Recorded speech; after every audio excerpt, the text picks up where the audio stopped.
আমরা মূর্তি ভাঙবো, এই করবো ওই করবো। নো, 54 বছরের বাংলাদেশে এবারকার প্রথমবারের মতো দুর্গা পূজায় কোথাও আক্রমণ হয় নাই।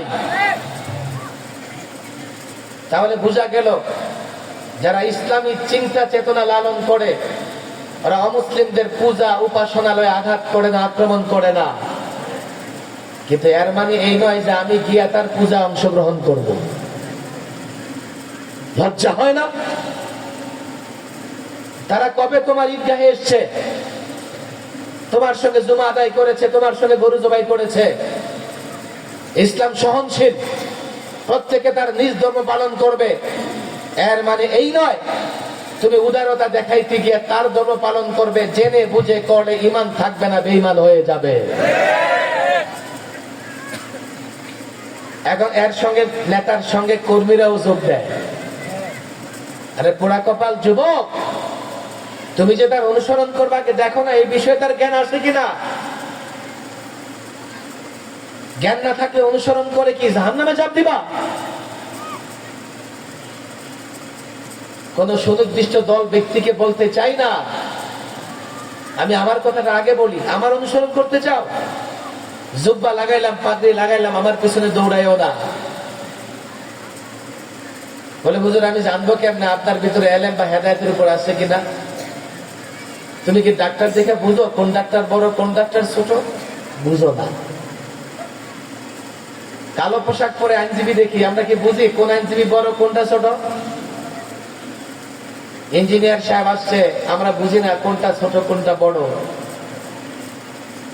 আপনারা এখান থেকে নিঃসন্দেহে গরিপুরে গিয়ে ডাক্তার দেখান, তাই না? অনেকে গরিপুরে গিয়ে ডাক্তার দেখান। কি করেন? আগে খোঁজ দেন গরিপুরে কোন আত্মীয় স্বজন আসেনি। বাসায় গিয়ে উঠেন, দুপুরে খাবার খান, খায় খোঁজ খবর দিতে থাকেন যে একটু প্রবলেম আছে, অসুস্থ, ডাক্তার দেখাইতে চাই। এখানে ভালো ডাক্তার কোন জায়গায় বসে? 4 জন 5 জনকে জিজ্ঞাসা করা ভালো ডাক্তার খুঁজে তারপরে দেখা। আর একজন মৌলভী সাহেব পোশাক পরছে, আপনি তার ফেদা হয়ে গেলেন, কুরবান হয়ে গেলেন। অন্য আলেমদের জিজ্ঞেস করেন, জিজ্ঞেস করে আপনি খবর লাগানোর চেষ্টা করেন এই মৌলভী দরকারি না সরকারি। তার উদ্দেশ্য লোকদের হেদায়েত না তার উদ্দেশ্য পয়সা? বাজারে গেলে মাছ কিনতে পুরা বাজার 10 বার চক্কর লাগান। মাছ কেনার পরে এই মাছ কয়দিন খাবেন? এক বেলা, না 2 বেলা, 1 সপ্তাহে খাইলেন। একজন আলেমকে ধরবেন, যে আলেমকে ধরে আপনি অনন্তকাল ভালো থাকতে চান, যাচাই কেন করবেন না? এই যুবকদের অনেককে দেখা যায় ভণ্ড পীরের পেছনে দৌড়ায়। আমাদের লালবাগের বেরিবাদে এক পীর ছিল। এই পীর যখন রাস্তায় হাঁটতো তো যুবকেরা এর পেছনে পেছনে হাঁটতে থাকে।